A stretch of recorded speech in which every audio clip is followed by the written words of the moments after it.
دسمبر 1927 میں پڈانگ میں غیر احمدی علماء کے ساتھ ایک مباحثہ ہوا جس میں بڑے علماء اور مشائخ اور اخباروں کے ایڈیٹرز اور حکومتی عہدیدار موجود تھے۔ اس مباحثے میں جماعت احمدیہ کے مبلغ کو علمی برتری حاصل رہی جیسا کہ مقدر ہونا تھا، اور مخالف علماء کو ناکامی کا منہ دیکھنا پڑا۔ اس کے نتیجے میں احمدیت کی تبلیغ کی راہ ہموار ہو گئی۔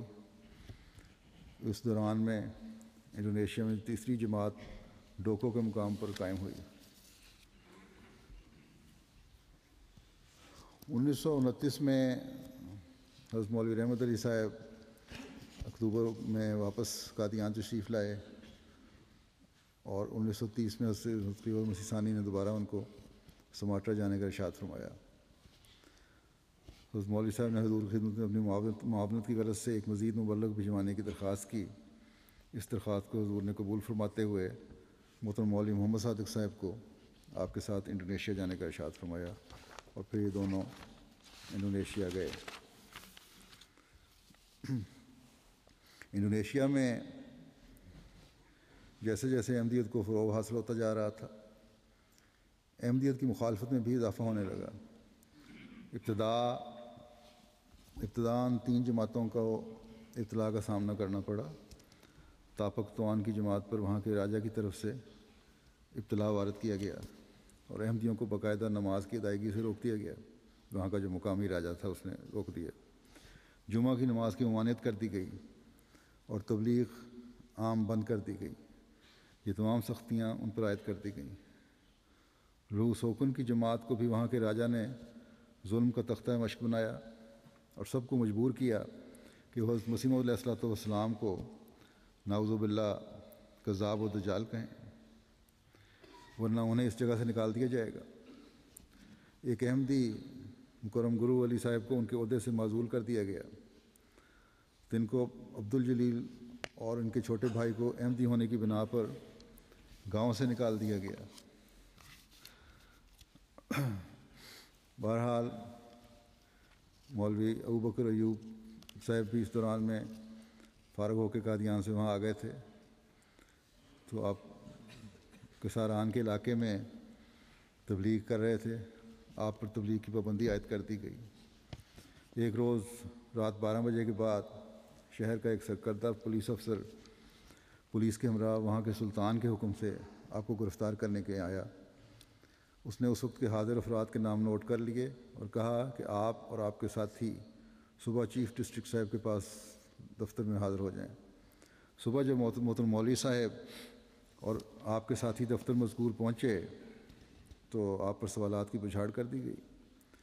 چیف صاحب سوالات کر کے گرفت کرنا چاہتے تھے، لیکن اللہ تعالیٰ کے فضل سے مولوی صاحب انتہائی فراست اور حکمت سے تمام سوالوں کے جواب دیتے رہے، اور اس پر اس کا جو چیف ڈسٹرکٹ آفیسر تھا اس کو بڑا اچھا اثر ہوا۔ اس وقت اس کی حاکمانہ صورت کہتے ہیں جاتی رہی، اور پھر اس دلچسپی اور خندہ پیشانی کے ساتھ آدھا گھنٹہ تقریباً احمدیت کے بارے میں معلومات حاصل کرتا رہا، اور بعد میں بڑی عزت سے ان سب کو رخصت کر دیا۔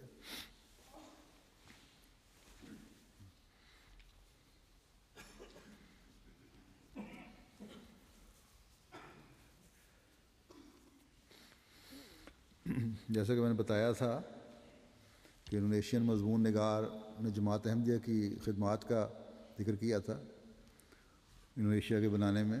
اس کا مختصر ذکر کر دیتا ہوں۔ یہ تو ذکر پہلے ہو گیا کہ جماعت کس طرح وہاں قائم ہوئی، کیا کیا مشکلات شروع دور میں ہوتی رہیں، ہمیشہ سے یہاں مخالفت رہی ہے۔ بہرحال کہ جماعتی خدمات کیا تھیں، اس بارے میں مختصر بیان کرتا ہوں کہ تحریک آزادی انڈونیشیا کے حق میں برصغیر پاک و ہند سے حضرت مسلم موعود رضی اللہ عنہ نے پرزور آواز بلند کی، اور دوسرے مسلمانوں کو بھی تحریک کی کہ وہ مسلمانان انڈونیشیا کی تحریک آزادی کی زبردست تائید کریں۔ اس کا اظہار حضرت خلیفہ مسیح ثانی نے 16 اگست 1946 کے ایک خطبہ جمعہ میں فرمایا تھا۔ حضور کی اس تحریک کے بعد قادیان کے مرکزی پریس کے علاوہ دنیا بھر کے احمدی مشنوں کو بھی انڈونیشیا کی تحریک آزادی کے حق میں مؤثر آواز بلند کرنے کے لیے کہا گیا، یہاں تک کہ بالآخر انڈونیشیا کو آزادی مل گئی۔ اس کی بھی تفصیل اس طرح ہے کہ جاپانی حکومت کے خاتمے پر ڈاکٹر سوکارنو نے 17 اگست 1945 کو انڈونیشیا کی آزادی کا اعلان کر دیا اور ڈچ حکومت کے خلاف سارے ملک میں آزادی کی جنگ لڑی جانے لگی۔ اس موقع پر مبلغین احمدیت اور دوسرے احمدیوں نے حضرت خلیفۃ المسیح ثانی رضی اللہ عنہ کے ارشاد کے ماتحت تحریک آزادی میں بھرپور حصہ لیا، اور مبلغین احمدیت اور جماعت کے سربراہ وردہ احباب نے ریپبلکن حکومت کے ساتھ مل کر کام کیا۔ سید شاہ محمد صاحب جو جکرتا پہنچے اور ڈاکٹر سوکارنو سے ملاقات کی اور ان سے درخواست کی کہ میں آزادی کی اس تحریک میں شامل ہو کر اس ملک میں خدمت کرنا چاہتا ہوں۔ آپ بھی مبلغ تھے۔ صدر سوکارنو نے اور کاموں کے علاوہ آپ کے سپرد ریڈیو سے اردو زبان میں خبریں نشر کرنے کا کام کیا۔ آپ کے علاوہ مکرم مولوی عبدالواحد صاحب اور ملک عزیز احمد خان صاحب نے بھی تقریباً 2-3 ماہ ریڈیو پر نشر کا کام کیا۔ سید شاہ محمد صاحب تو جوش و خروش سے اس تحریک میں شامل رہے کہ انڈونیشیا کے ایک سابق وزیر داخلہ نے کہا، ان کا جوش و خروش اتنا تھا کہ ایک سابق وزیر داخلہ نے کہا کہ ہم سید شاہ محمد صاحب کو اپنی قوم ہی کا ایک فرد تسلیم کرتے ہیں، یہ ہندوستانی نہیں۔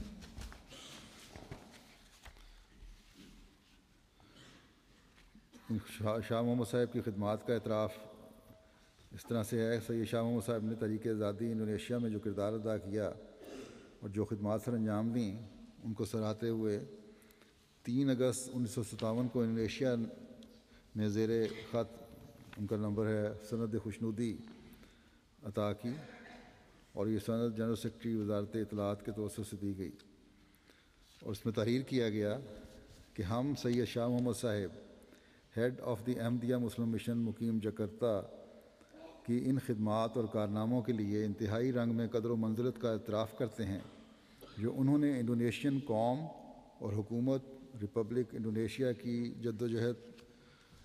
جدوجہد آزادی کے ضمن میں اس زمانے میں سر انجام دیں۔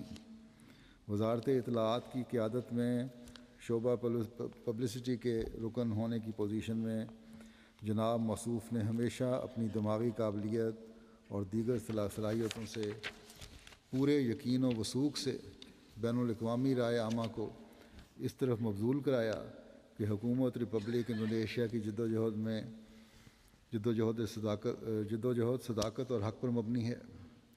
جن دنوں ڈچ حکومت نے، پھر لکھا ہے کہ جن دنوں ڈچ حکومت نے جکرتا دارالحکومت انڈونیشیا پر حملہ کر کے قبضہ کیا، اس زمانے میں بھی جناب موصوف نے ہماری جدوجہد میں پوری امداد جاری رکھی۔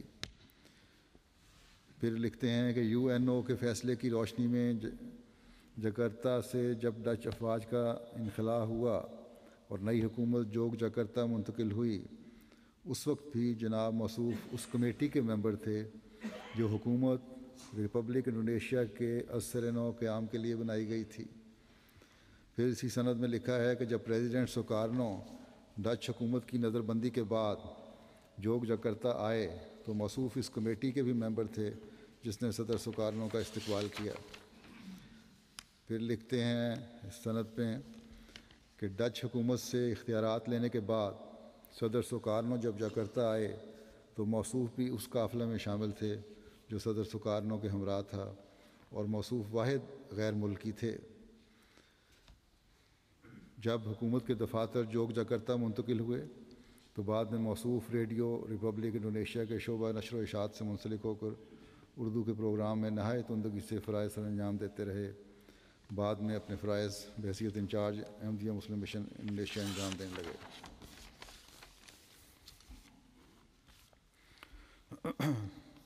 انڈونیشیا کے پہلے صدر جن کا ذکر آیا ہے کہ انہوں نے قرآن کریم بھی پڑھا تو احمدیوں سے پڑھا، وہ اپنی کتاب میں لکھتے ہیں جس کا نام ہے انڈونیشین میں ڈی بھاوا بندرا ریولوسی، میں تحریر کرتے ہیں کہ اگرچہ میں احمدیت کے بعض مسائل سے متفق نہیں بلکہ انکار کرتا ہوں، تب بھی اس کی تعلیمات اور اس کے فوائد کا احسان مند ہوں جو مجھے اس کی طرف سے تحریرات کی شکل میں حاصل ہوئے اور جو عقل اور جدید تقاضوں کے عین مطابق اور وسعت ذہن پیدا کرنے والے ہیں۔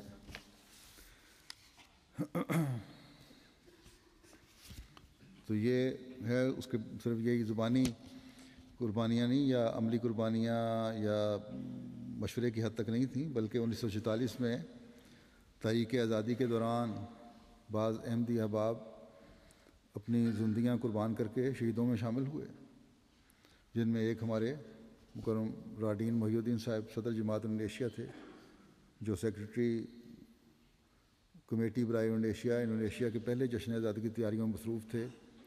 آپ کو ڈچ افواج نے اغوا کر لیا اور بعد میں آپ کو شہید کر دیا۔ تو ملکی آزادی میں احمدیوں کا خون بھی شامل ہے۔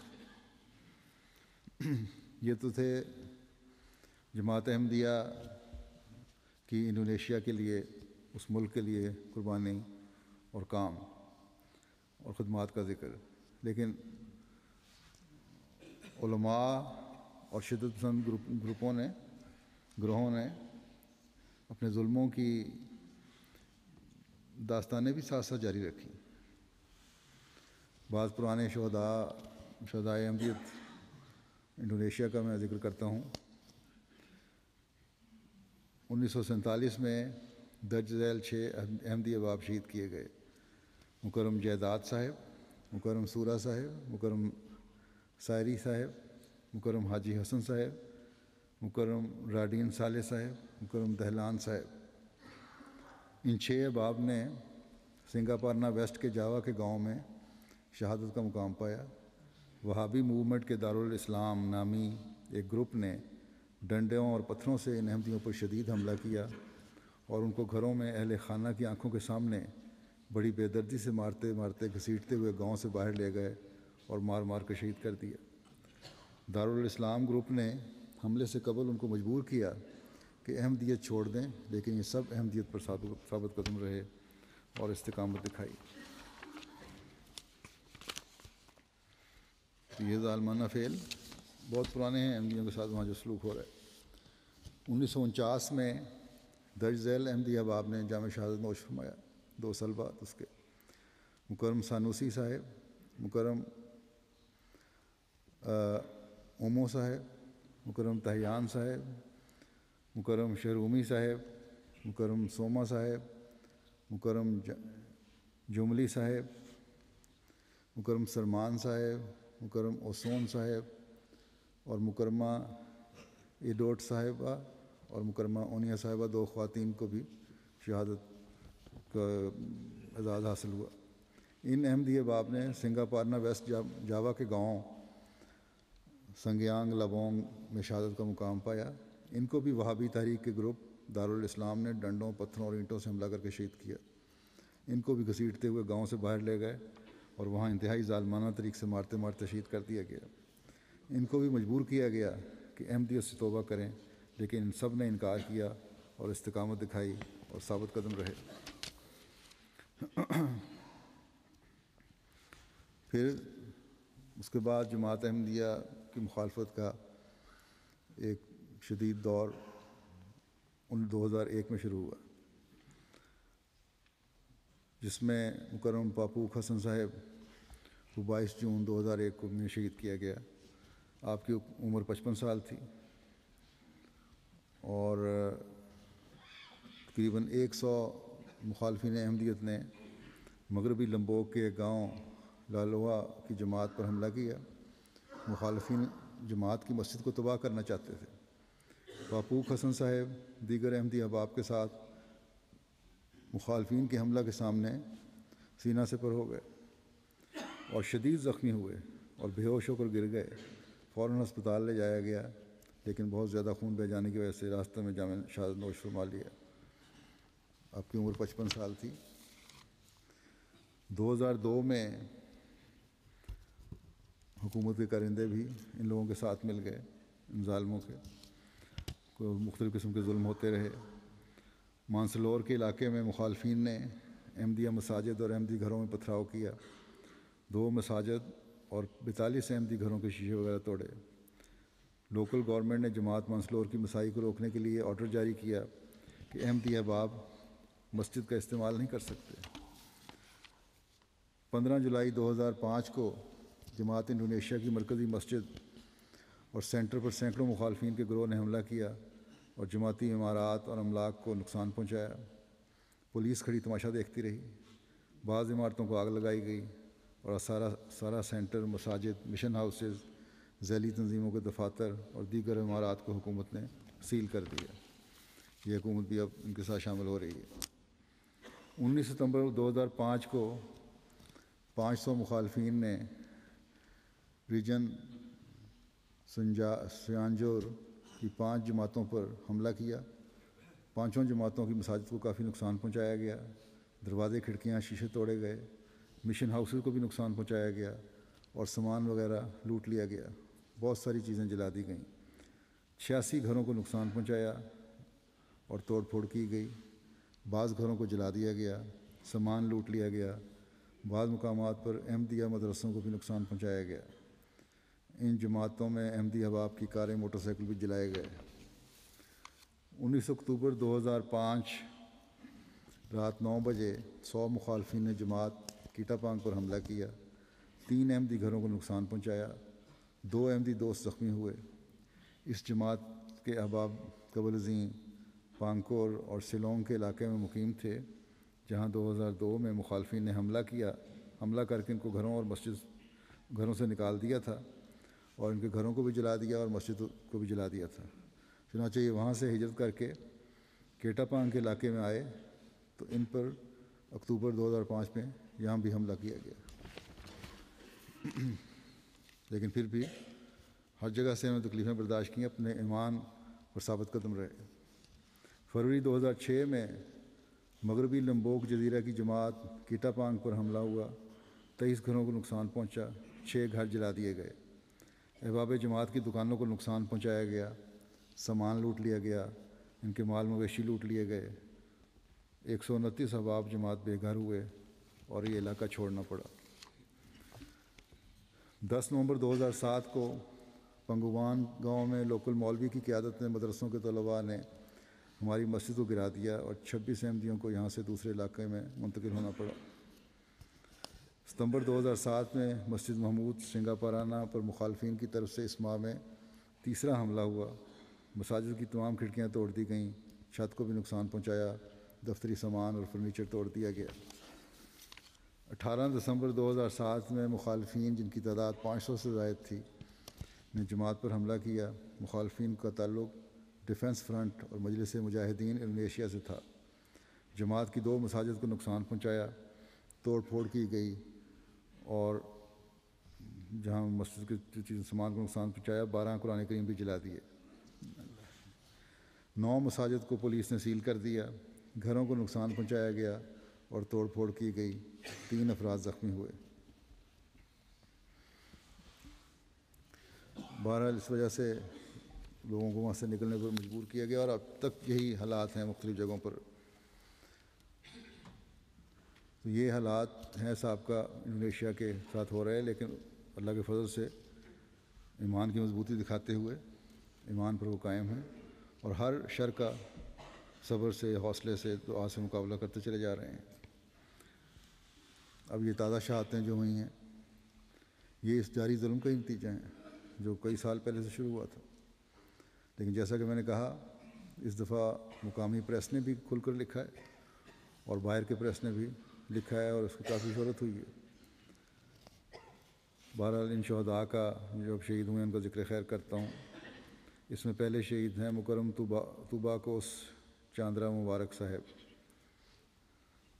یہ پیدائشی احمدی تھے، ان کی عمر 34 سال تھی، جماعتی مرکز میں رہتے تھے۔ پسماندگان میں ایک بیوی ہے جو 5 ماہ کی حاملہ ہے۔ 8 سال کی شادی کے بعد پہلا بچہ پیدا ہونے والا ہے۔ ان کی خواہش تھی کہ بچہ وقف نو کیا جائے۔ انہوں نے وقف نو کے کاغذات پر کر لیے تھے، لیکن ابھی مرکز نہیں بھجوائے تھے۔ انشاءاللہ تعالیٰ آ جائیں گے، وقف نو میں شامل ہو جائے گا بچہ۔ تو چاندرا صاحب جماعت کے سیکرٹری زراعت تھے اور جماعت کی زمین جو مرکز میں واقع ہے، اس کی ذمہ داری بھی ان کے سپرد تھی۔ بہت ہی مخلص اور جماعتی کاموں میں بہت فعال تھے، چندہ باقاعدگی سے ادا کیا کرتے تھے۔ ان کا سارا خاندان ہی بہت مخلص احمدی ہے۔ واقعہ کہ ایک دن پہلے ان کی بیوی نے ان سے کہا کہ جماعت سکھ جہاں یہ حملہ ہوا ہے وہاں مت جائیں، میں 5 ماہ کی حاملہ ہوں، میرا خیال کرنا چاہیے آپ کو، یا میرا خیال کریں یا جماعت کا خیال۔ انہوں نے کہا کہ اس وقت میں جماعت کو ترجیح دیتا ہوں، صرف ڈرائیور کے طور پر وہاں جانا تھا اور ڈیوٹی والے خدام کو وہاں پہنچانا تھا، اور ابھی یہ وہیں تھے کہ حملہ ہو گیا۔ مرحوم اپنے کارکنان کے ساتھ بہت اچھا سلوک کیا کرتے تھے، ہر نماز مسجد میں باجماعت ادا کیا کرتے تھے، اور اپنی بیوی کو بھی یہی تاکید کرتے تھے کہ وقت پر نماز ادا ہونی چاہیے۔ ایک بہادر خادم تھے۔ طوبہ کو چاندرا مبارک صاحب جن کا ذکر ہو رہا ہے، مشن ہاؤس کے اندر تھے اور سب خدام سے آگے تھے۔ مخالفین نے ان کے جسم پر چھریوں کے بہت سے وار کیے اور ظالمانہ طور پر مارا، پھر مخالفین نے ان کو لٹکا دیا اور مارتے رہے۔ بعد میں نیچے اتارا اور ان کی لاش کو ڈنڈوں اور پتھروں سے مارا اور لاش کا حلیہ بگاڑ دیا۔ پہلے ان کی لاش پہچانی نہیں گئی، بعد میں چاندرا صاحب کے چھوٹے بھائی نے آ کر اس لاش کو جسم کے ایک نشان سے پہچانا کہ یہ ان کے بھائی چاندرا صاحب کی لاش ہے۔ دوسرے شہید ہیں احمد ورسونو صاحب، ان کا تعلق شمالی جکرتا سے تھا، ان کی عمر 38 سال تھی۔ 2002 میں بیعت کی توفیق پائی۔ اہلیہ کے علاوہ 4 بچے ہیں۔ ان کو احمدیت کا تعارف 2000 میں ہوا جب حضرت مسیح رابع رحمہ اللہ تعالیٰ انڈونیشیا میں تشریف لے گئے تھے۔ ایک احمدی دوست نے ان کو لٹریچر پڑھنے کے لیے دیا، انہوں نے دلچسپی سے پڑھا اور 2 سال کی تحقیق کے بعد بیعت کا فیصلہ کیا۔ بعد میں ان کی اہلیہ نے بھی بیعت کی اور بہت جلد احمدیت کی سچائی پر مضبوطی سے قائم ہو گئے۔ احمدیت میں داخل ہونے سے پہلے وہ اپنے والدین سے اچھا سلوک نہیں کرتے تھے، لیکن جب وہ احمدیت میں داخل ہوئے تو ان کے والدین بہت خوش ہوئے کیونکہ ان کے اخلاق اچھے ہو گئے اور وہ والدین کا ادب کرتے اور نرمی سے پیش آتے۔ روحانیت میں بھی بہت ترقی کی۔ کہتے تھے کہ میں تبلیغ کرتا ہوں تو آسمانی مدد محسوس کرتا ہوں اور خدا تعالیٰ میری ضرورتیں پوری کرتا ہے۔ ایک دن ان کو روپے کی سخت ضرورت تھی، گھر کا کرایہ ادا کرنا تھا اور روزمرہ کی ضروریات درپیش تھیں۔ انہوں نے بہت دعائیں کیں۔ آخر کچھ دیر بعد ایک آدمی آیا اور ان کو کام کروانے کے لیے لے گیا، اور جو رقم ملی اس سے ضرورت پوری ہو گئی۔ ان کی بڑی خواہش تھی کہ اپنی زندگی میں دوسروں کے کام آئیں۔ ان کو خواب آئی اور حضرت خلیفۃ مسیح اول، حضرت خلیفۃ مسیح ثانی، حضرت خلیفۃ مسیح ثالث اور حضرت خلیفۃ مسیح رابع سے ملاقات ہوئی، اور کئی بیعتیں بھی انہوں نے کروائیں۔ تبلیغ کا بڑا شوق تھا، بہت بہادر تھے۔ بعد میں آئے لیکن بہتوں سے آگے نکل گئے۔ ان کی شہادت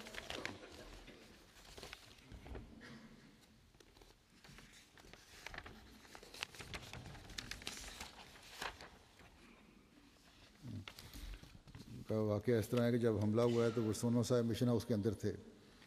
مخالفوں نے چھریوں اور درانتیوں اور ڈنڈوں سے ان کو ظالمانہ طور پر مارا۔ ان کی لاش باہر لائی گئی اور باری باری مخالفین نے پولیس اور لوگوں کے سامنے جب لاش کو مارتے رہے، پولیس تماشا دیکھتی رہی۔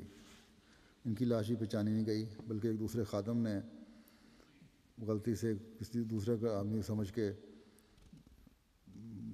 ان کو سمجھا، لیکن بعد میں جب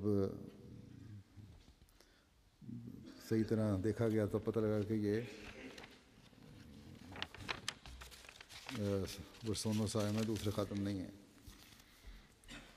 رونی پسانی صاحب، ان کی شہادت کے وقت ان کی عمر 35 سال تھی۔ 11 جنوری 2008 میں بیعت کی تھی، ابھی 2 سال ہی ہوئے تھے۔ شمالی جکرتا کے رہنے والے تھے۔ پسماندگان میں اہلیہ کے علاوہ 2 بچیاں 5 اور 6 سال کی چھوڑی ہیں۔ بیعت سے قبل قاتل، ڈاکو اور کمار باز تھے۔ ورسونو صاحب جو خود بھی شہید ہوئے ہیں، ان کی تبلیغ سے احمدیت کے بارے میں علم ہوا۔ ایک رات انہوں نے خواب میں دیکھا کہ ایک بزرگ سے ملا ہوں جس نے پگڑی پہنی ہوئی ہے۔ چنانچہ ایک دن ورسونو صاحب کے گھر ان کو ملنے آئے اور دیوار پر حضرت اقدس مسیح موعود علیہ السلام کی تصویر دیکھ کر کہنے لگے کہ ان کو خواب میں دیکھا تھا، اس طرح یہ احمدیت کے مزید قریب ہو گئے اور جماعتی لٹریچر کا مطالعہ کیا۔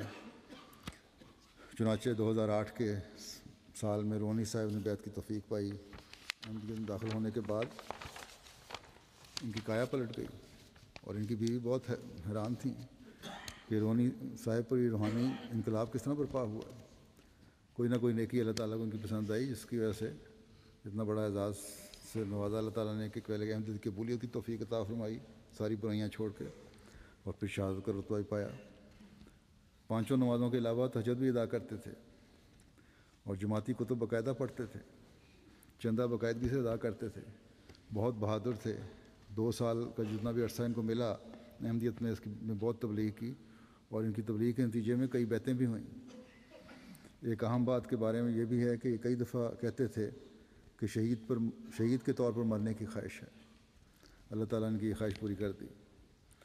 مکرم رونی پسارانی صاحب کی شہادت بھی مکرم ورسونو صاحب کی طرح ہوئی. مخالفین نے ان کو بھی چھریوں اور درانتیوں اور ڈنڈوں سے مارا. ان کی لاش باہر لائی گئی اور پھر اسی طرح بے حرمتی کی گئی اور حلیہ بگاڑا گیا. تو یہ وہ لوگ ہیں جن کو اللہ تعالیٰ نے جنت کی خوشخبری دی ہے، جو ہمیشہ کی زندگی پانے والے ہیں، جو آسمان احمدیت کے روشن ستارے ہیں.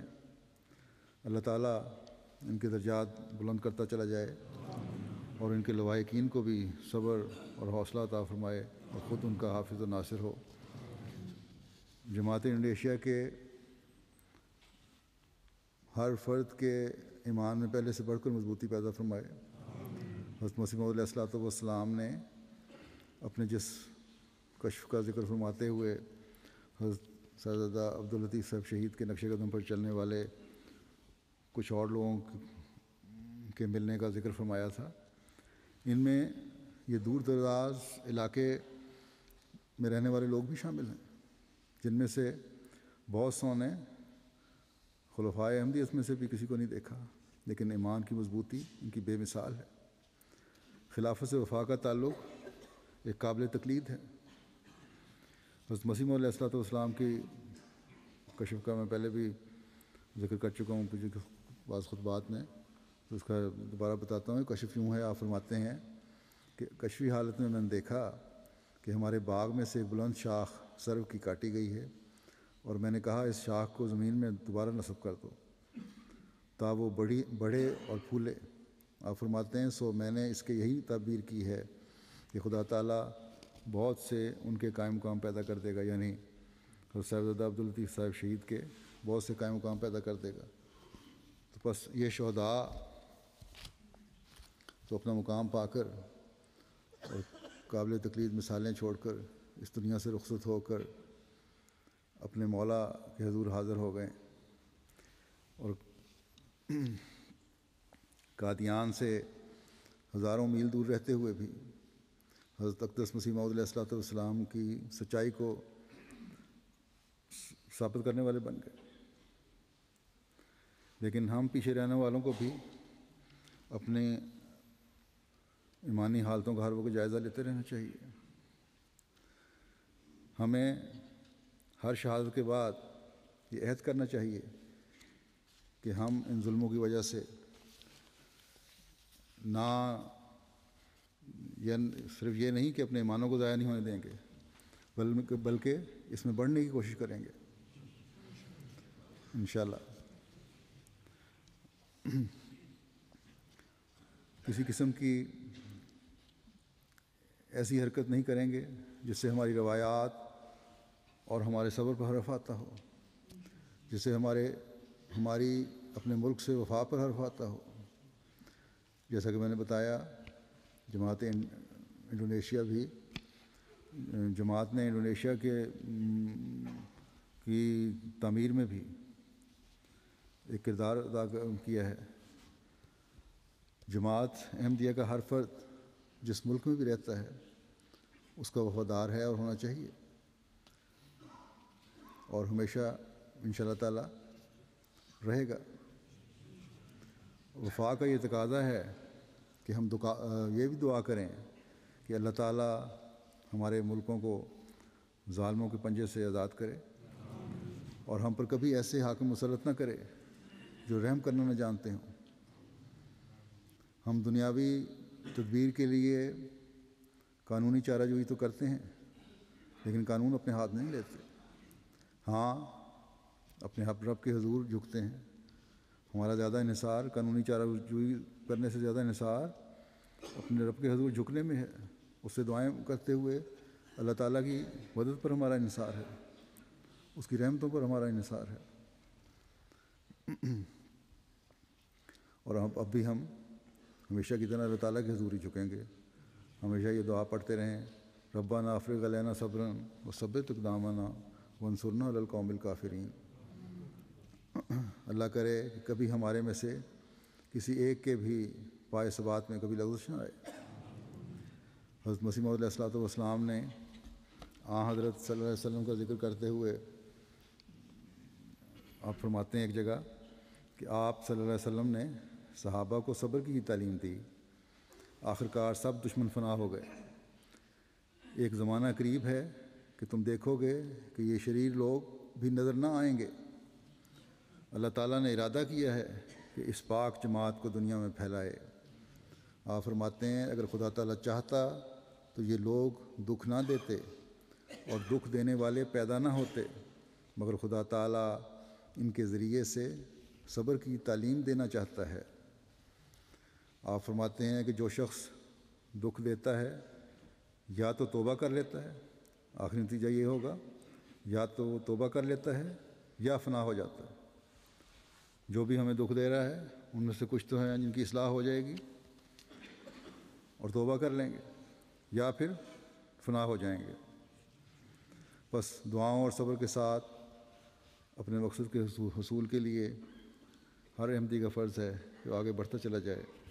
اللہ تعالیٰ ہمیں صبر کی طاقت بھی عطا فرمائے اور شریر لوگوں کا خاتمہ فرمائے. ہم حضرت مسیح موعود علیہ السلام سے کیے گئے اللہ تعالیٰ کے وعدوں کو پورا ہوتے ہوئے دیکھنے والے ہوں. اللہ تعالیٰ ہمیں اپنی پناہ میں لے لے اور دشمنوں کی پکڑ کرے. ہمارے مخالفین کی ہمارے سے کوئی ذاتی دشمنی تو ہے نہیں, یہ سب حضرت مسیح موعود علیہ السلام کی دشمنی کی وجہ سے ہو رہا ہے جو احمدیوں کے ساتھ ہو رہا ہے, جس کی اب ہر جگہ انتہا ہو رہی ہے.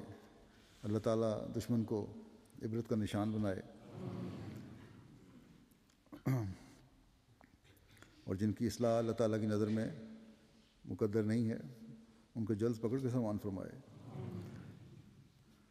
جو زخمی ہیں ان کے لیے بھی دعا کریں, اللہ تعالیٰ انہیں جلد شفا عطا فرمائے. 3 زخمی ابھی بھی ہسپتال میں ہیں, جبکہ 2 فارغ کر دیے گئے ہیں. ان کی صحت ٹھیک ہے اللہ کے فضل سے. انڈونیشین احمدیوں کو بھی میں یہ کہنا چاہتا ہوں خاص طور پر کہ تمام احمدیوں کی دعائیں آپ کے ساتھ ہیں. مجھے مختلف خطوط آ رہے ہیں جس میں آپ لوگوں کے لیے فکر اور پریشانی کا اظہار کیا جا رہا ہے. یہ ظلم کے نظارے جو وہاں دکھائے گئے ہیں مختلف ویب سائٹس وغیرہ پر, اس نے ہر احمدی کو ایک درد اور تڑپ میں مبتلا کر دیا, جس کی وجہ سے وہ آپ کے لیے دعائیں کر رہے ہیں. اللہ تعالیٰ ہر احمدی کو اپنی حفاظت میں رکھے اور ہر شر سے آئندہ ہر احمدی کو بچائے اور دشمن کے منصوبے انہی پر الٹائے. ابھی ان شہداء کی نماز جنازہ غائب بھی میں پڑھوں گا. اس کے ساتھ ہی کل لاہور میں جو مردان میں ایک واقعہ ہوا ہے, پنجاب ریجمنٹ میں خودکش حملہ سے وہاں فوجی جو ٹریننگ لے رہے تھے ان میں سے کئی اموات ہوئی ہیں. ان میں ہمارے ایک احمدی نوجوان منیر احمد بھی شامل تھے جو بھی بھرتی ہوئے تھے, پنڈ بیگوال کے رہنے والے, وہاں ٹریننگ لے رہے تھے اور شاید پاسنگ آؤٹ پریڈ تھی یا کیا تھا. تو بہرحال وہ بھی اس میں شہید ہوئے ہیں, ان کو بھی اس جنازے میں شامل کر لیں. اللہ تعالیٰ مغفرت کا سلوک فرمائے ان سے. یہ ہمارے 2 واقفین زندگیوں واللگین محمود احمد منیر صاحب مربی سلسلہ اور مبشر احمد صاحب کے بھانجے تھے. اللہ تعالیٰ ان کے 21 سال عمر تھی صرف نوجوان کی. اللہ تعالیٰ ان کے والدین کو بھی صبر, ہمت اور حوصلہ عطا فرمائے.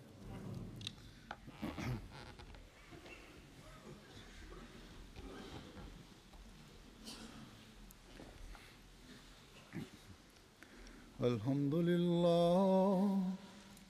للہ نحمدہ ونستعینہ ونستغفره ونؤمن به ونتوكل عليه ونعوذ بالله من شرور أنفسنا ومن سيئات أعمالنا